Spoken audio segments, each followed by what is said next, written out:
Eso es abuso. Así no es abuso. Mira ahí.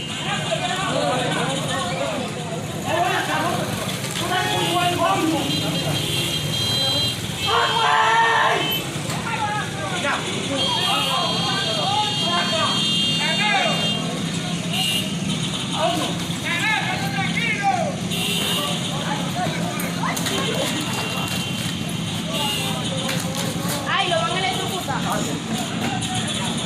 ¡Ya basta!